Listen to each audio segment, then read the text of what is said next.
everybody, and welcome to Hashtag Nailed It with me, Tova Lee. And me, Michael Lee. I made like a big entry because this is going to be the most boring episode ever. Well, that's a really great thing to tell the listeners. No, really, but there's nothing to talk Oh, about. come on. You've always got something to talk about. Well, I talk... When have you run out of subjects? That's true. I talk at you, though, maybe. Yeah. It's never really a conversation, that's my life. Yeah. I've resorted now to yelling at the TV, talking to the fridge. The TV's off. That's true. Complaining to the oven, like literally talking to my appliances. Yesterday I went for a little walk and I ran into somebody who I don't think I'm very close to or friendly with. I don't think I've had a very long conversation with, is my point. But we stood there for 20 minutes, 2 meters apart, and had a conversation. That's how much we're craving, I know. interaction with other people apart from the people we live in with.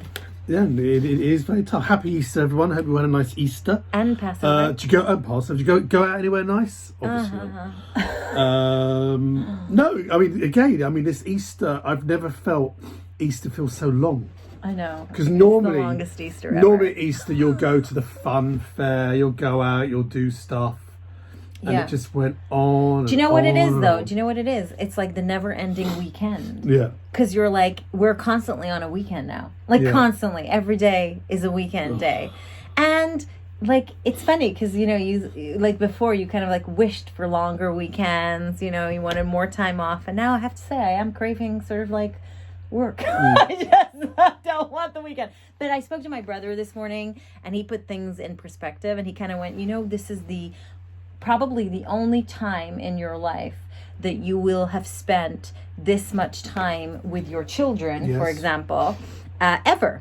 Because even when you have summer holiday, right, you don't really spend 24/7 with your kids for 2 months straight. You don't. They go to camp. If you go to holiday, they have their friends, whatever. Here you're literally with them 24/7. And that's probably never, ever going to happen again. And you're thank God for that. It's true. No, but it's true, right? It's very true. And there have been some really good things, coming out of quarantine. I don't know if we mentioned it last week, but I feel like our kids have become a bit more independent. It's us basically saying to them, just get it yourself. Just get on with it. It's like, Mommy, just go do it yourself. I'm sorry, but I'm with you for 24/7. That's it, because, when they come home from school, you've got 3 hours to spend together, so you do a lot for them, right? But suddenly it's why am I doing everything? You're right. I mean, every time I try and organise activities, it descends into chaos. This morning, we started playing football, and it all kicked off their bickering, and then after that, they just got on with their own things. It's true. And we quietly got on with it. I think you're absolutely right. Yeah. It's true. So they've become more independent, and also I feel like they are much more capable of entertaining themselves than ever. And want to. Yeah, than ever. And want to. I think they're sick of us. I think they're sick of us. So and sick of us. They can see our attempts to organise stuff is really lame. Yeah. Although they've realised that. Although for those of you who do follow me on Instagram, then you probably saw on my stories it was our daughter's birthday this weekend. And we usually go to Israel for her birthday, and she usually has quite a big, extensive birthday. Because she gets one in Israel with her cousins, then she has one with her friends here at school. And last year she swam with dolphins, free dolphins, by the way. They're in a resort that's totally free. They can come and go as much as they want for anybody who's concerned about the dolphins. But it was hard to top that, let's face it. Well, yeah. And then it's hard to top that, right? Exactly. And then this year, we're in quarantine. You can't have a party. You can't have a party. You can't have anything. But Mike dressed up as Coco the Clown. Yes. Yeah. He dressed up as Coco the Clown. It was a fine performance. It was. To me, it felt like you had waited your entire life. It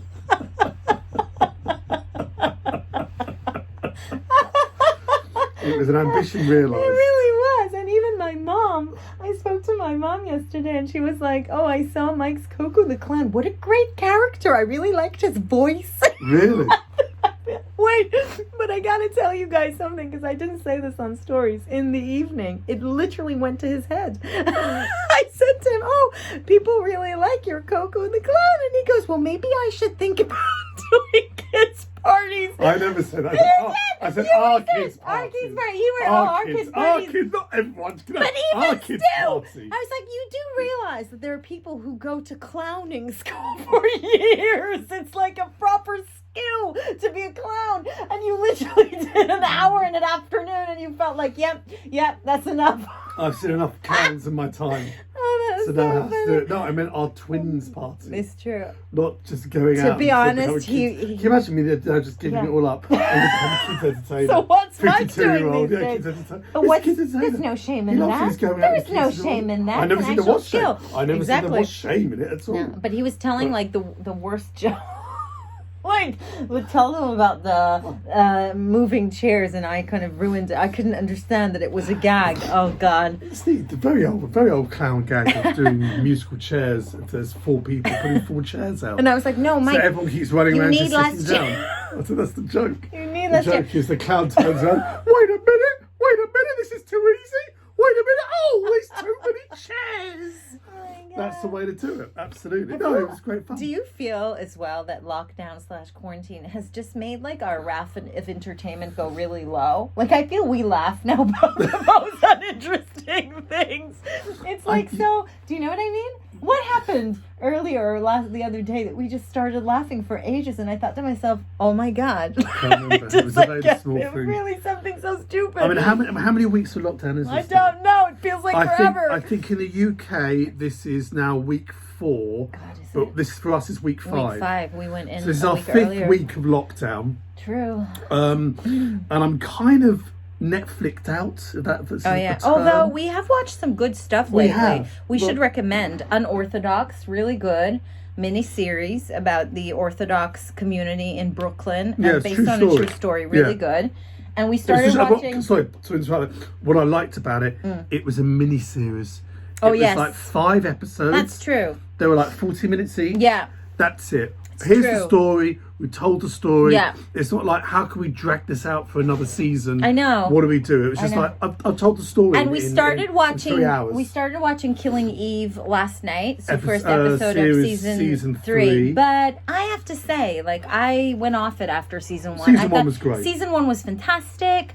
But I have an issue and I love the actors. They're all very good actors, obviously. But I don't like it when people play the stereotype of the character. Do you get what I'm saying? And also, I feel like it up a bit. Yeah, they're playing the comedy now, and they're playing the persona of the character, not the just character. It's like when somebody comes off stage and they read reviews, and the reviews say your character the performance was like this and that, and then they go on and they play the review. Do you get what I'm saying? Yeah. So that's how I feel. I feel like what's her name, Villanelle, has become a bit of a caricature now, like a little bit, possibly. You know, and it's annoying. It's still a good series. Yeah, I'll still watch it, obviously. But we started watching Collateral last night, didn't we? Well, that's an old season. I know. An old season. 2015, so a BBC series. Yeah, so good. Well, how many did we watch? We watched 1.5. Like her, what's her name? Mulligan, Carey Mulligan. She's so good. Yeah. She's so watchable. My God, like I could watch her forever. For any soccer fans, football fans, depending where you are, there's a very good series on Netflix called Sunderland Till I Die. Sunderland are a big British football team in the northeast, quite an impoverished area, and this follows them when they get relegated. So it's all turning to shit. They've got no money and all that. And if you like football, I recommend that as well. I kind of watch those back to back. The 3 people who are left now. The 3 people, yeah, exactly. We're still listening. Variety. In Slovenia, because we're really big there. So good, so good. Great. Really, really good. I did not get into Tiger King. Can we just talk about Tiger King for a minute? Because people are very interested in the series.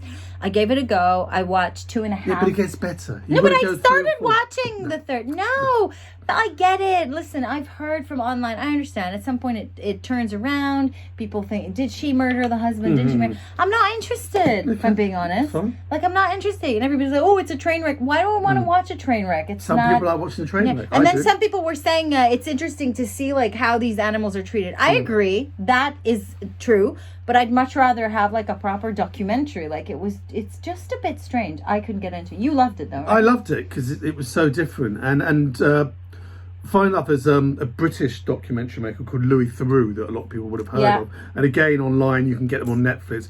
Louis Theroux did a thing on that character, on Johnny, whatever his name is, Exotic, Joe Exotic, back in 2011. Really? When he did a thing about all these zoos in America. Yeah, so he's kind of been covered before this guy. But I don't know. It's everywhere. I think people like it because it's kind of part freak show.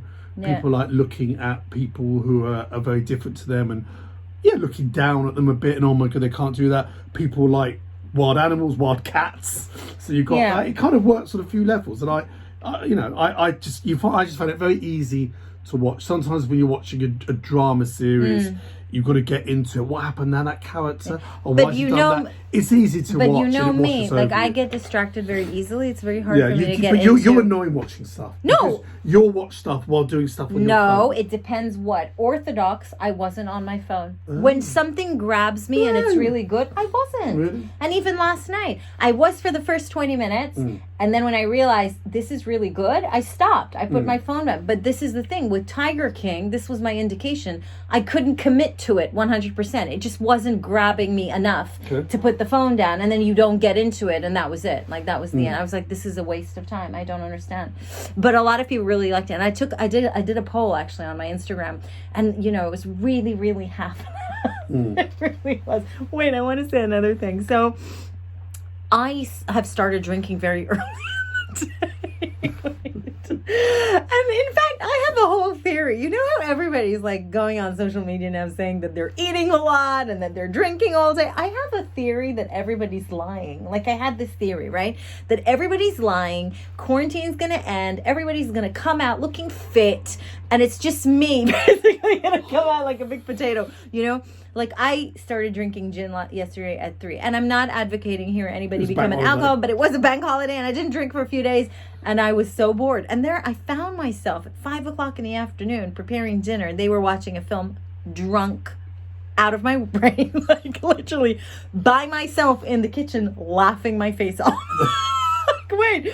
And then by 6 o'clock, I was already in the hangover. Like, I was hungover upstairs lying in my bed.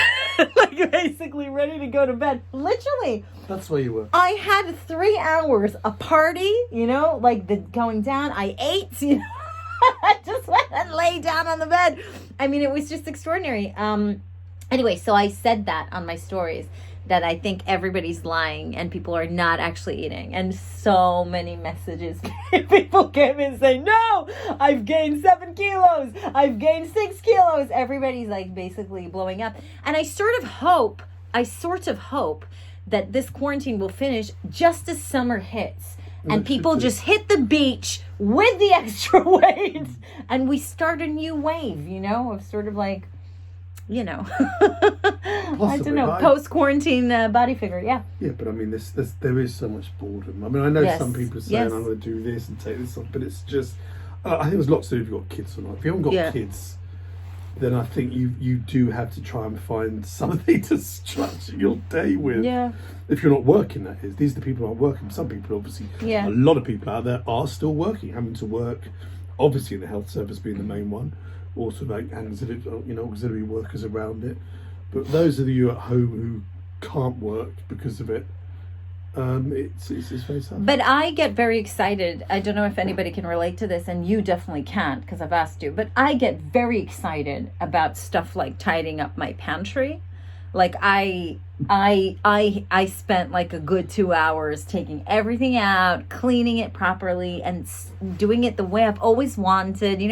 I've always wanted my pantry to look like, to be categorized. I never, ever, ever got around to it.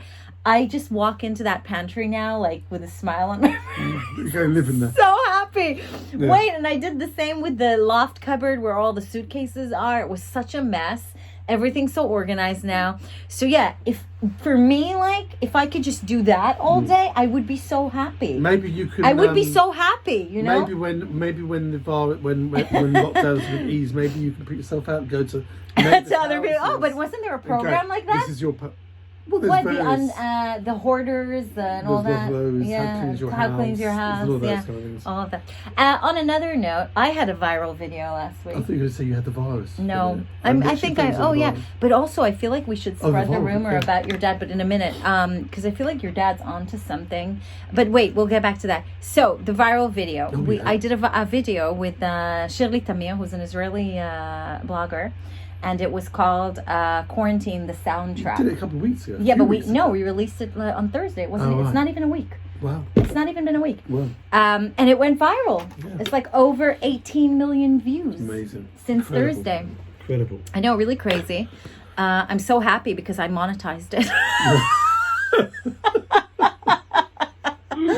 Oh, yeah, I'm so happy. But honestly, I worked so hard on it. But it was so funny because so many people were saying to me, oh my God, I really needed a laugh. You know, I really needed a giggle, like a proper giggle. Like, do you know what I mean?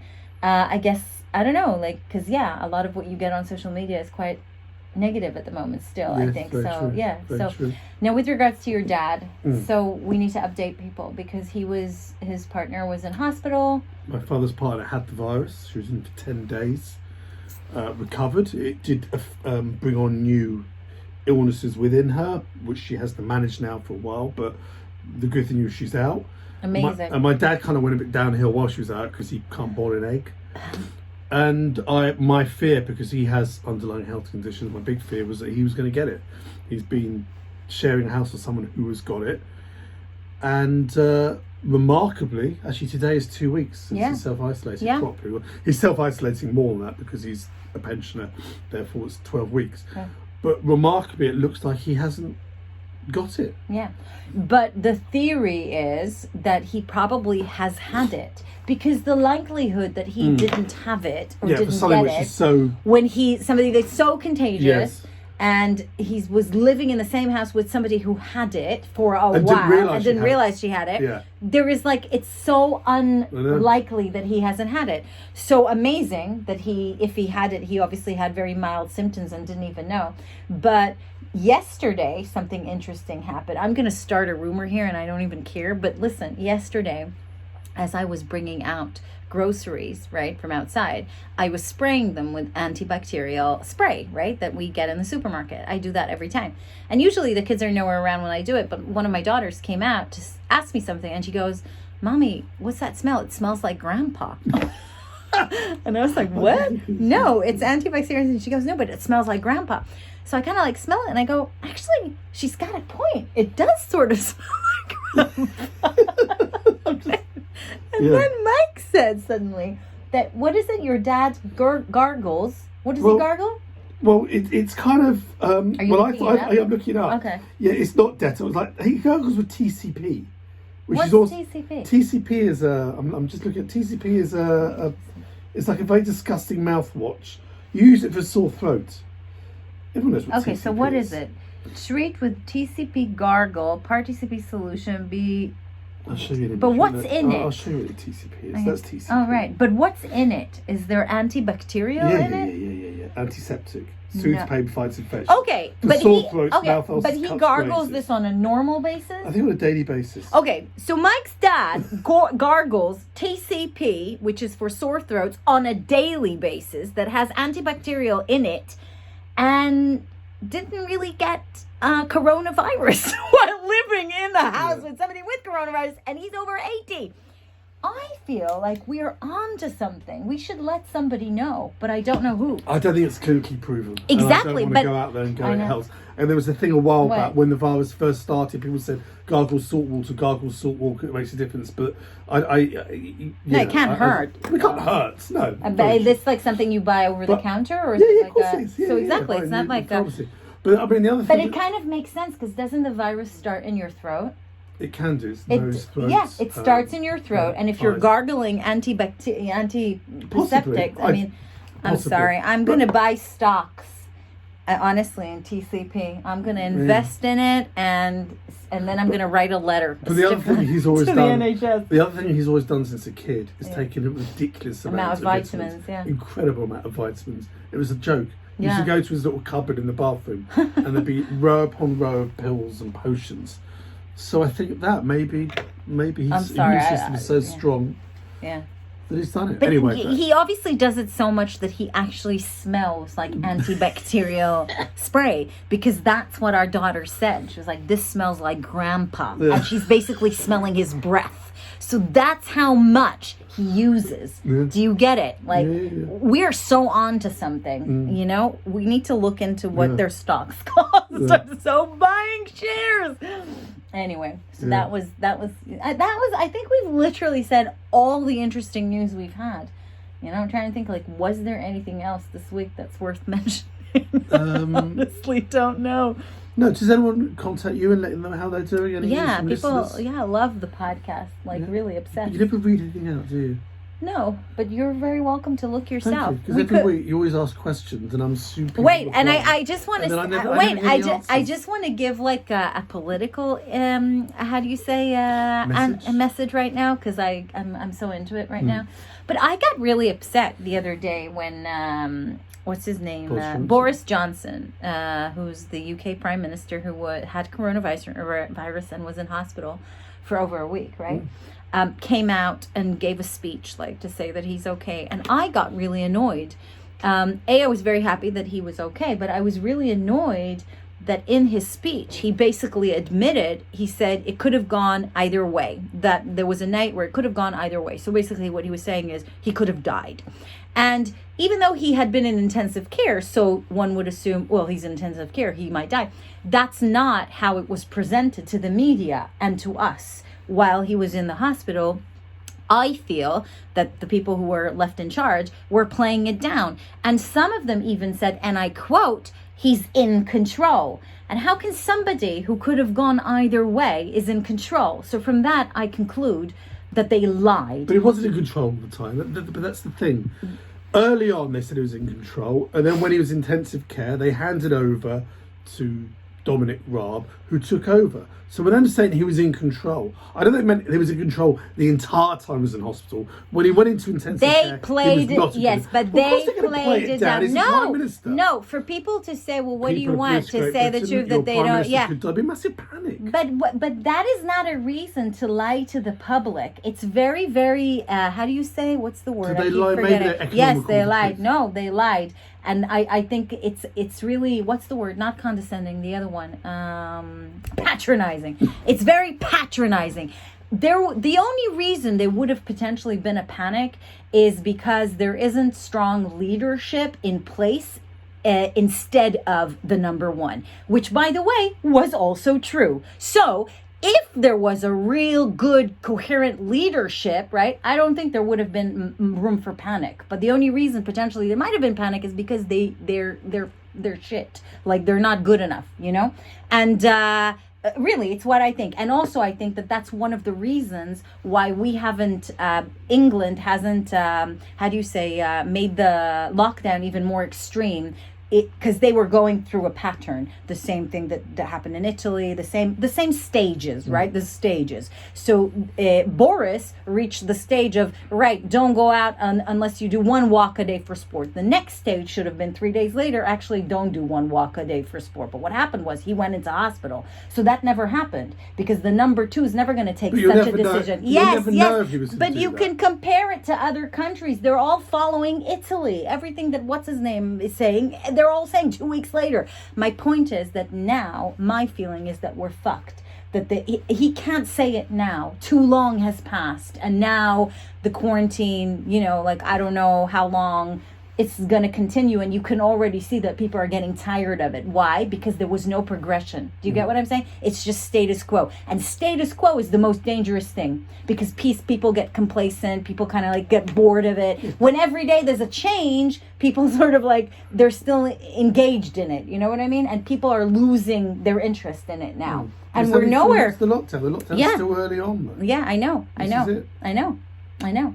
Well, I think we're not in a great place. And the other thing that I personally didn't like about his speech, and again, I don't know how people felt about it. You didn't seem to care. You didn't find it ridiculous, but he mentioned, there were 2 nurses by his side a whole night, and he mentioned them by name, and it was all very lovely and nice. But I thought, again, that was so not a good choice of wording, be not a good choice of timing to say it, considering the fact that day the UK had reached 10,000 deaths, and you would assume that not everybody gets the same medical treatment as the I don't know, 2 nurses sitting next to every single bed for a whole night. I don't think they're physically sitting there all night. But that's what he said. I don't know. So again, I don't know if it was a poor choice of words, or if that's exactly what happened, in which case I think it was not a good choice to say it on that day when so many people had died. Yeah, well, I just like, yeah. I thank God I've never had to be in intensive care. I assume if you're in intensive care, the care you get is more intensive, i.e. there's people more around the clock keeping an eye on you because you're in a precarious position. And I think him sounding out, mentioning in particular 2 nurses that he laughed and joked with and got on well with, who really helped him through a difficult time, was a nice thing. And I think if you're in intensive care, I hope in any country you're in, you get amazing care. Yeah, but I don't know if you get 2 nurses sitting next to you 24/7. We don't know if they were sitting there literally 24/7. But he said that sat next to me a whole night. He said that 2 nurses. He might be drifting out of consciousness. One was when he's asleep. But didn't they say he was conscious? I don't know. I can't remember. I think what he said was... Wait, and I have to say one last thing with regards to, I have a real issue with a lot of the politicians worldwide, obviously from Trump, right, to even, like, what's going on in Israel. It's like shambles, right? But, like, I have a real problem with the UK press, because I think the UK press isn't doing their job. Like, their job is to ask the questions that we have, and we don't have access to the people that they have access to. And every single day they do a press conference, and every day the people who have the answers are standing on a podium, and there's reporters on the TV screen like asking the questions, and they ask good questions, but they're not getting answers.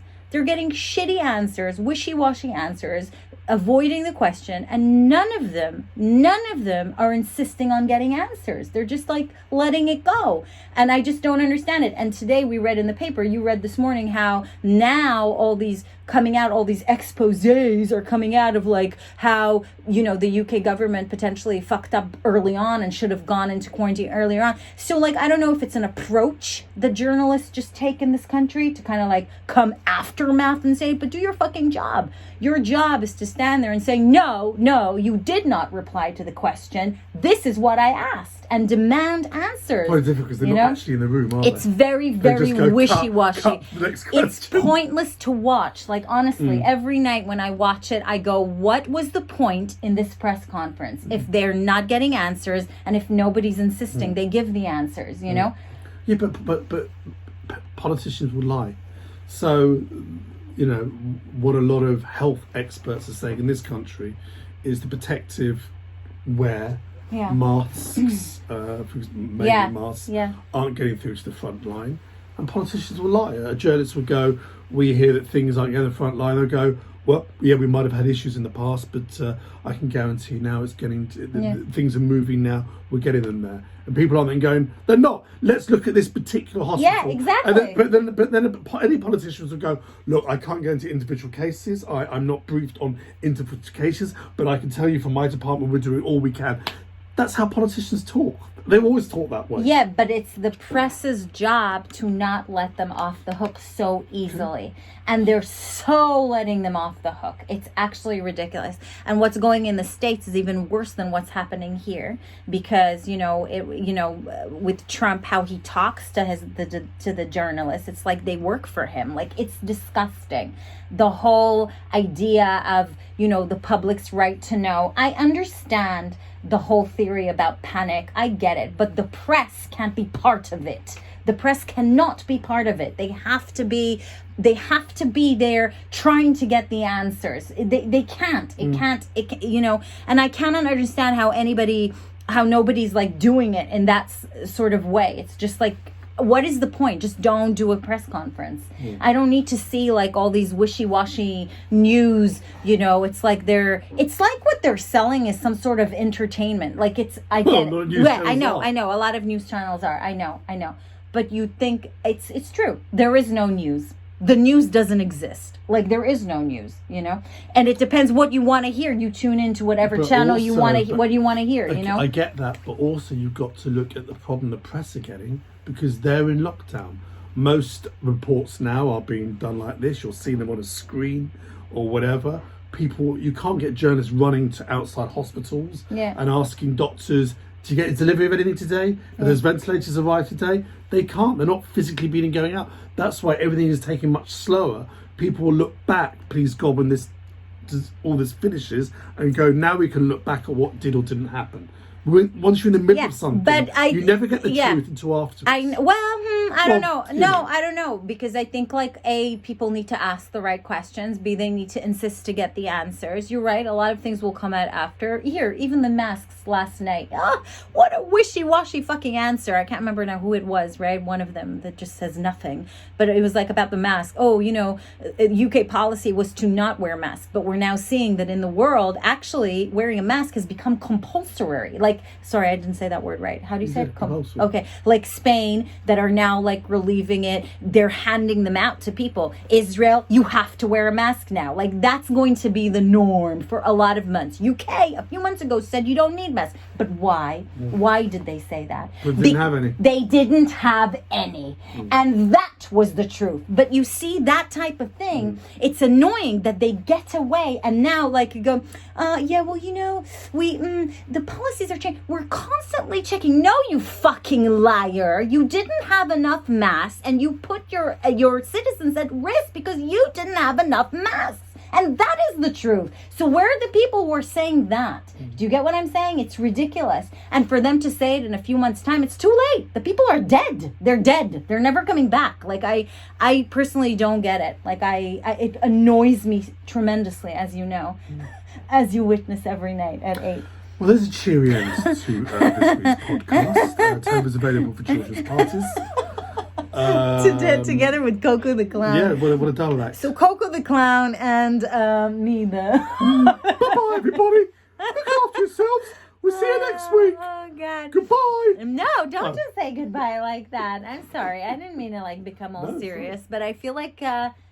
it has to be said, right? It has to be said. And I said it. Mike gets offended. I didn't get offended. You do. Because you feel like I'm saying something against your country and you get, like, all patriotic. But I'll say it about anybody. Like, I don't, it's not like I defend Israel. What's happening in Israel is shocking. Like, so bad, like, so shocking. So, yeah. Anyway, this was fun. Yes. I'm glad we were able to find something to talk about. Yes, you did. We did. Yeah, you really did. Okay. Well, till next week. Next week. Goodbye. Bye, everybody.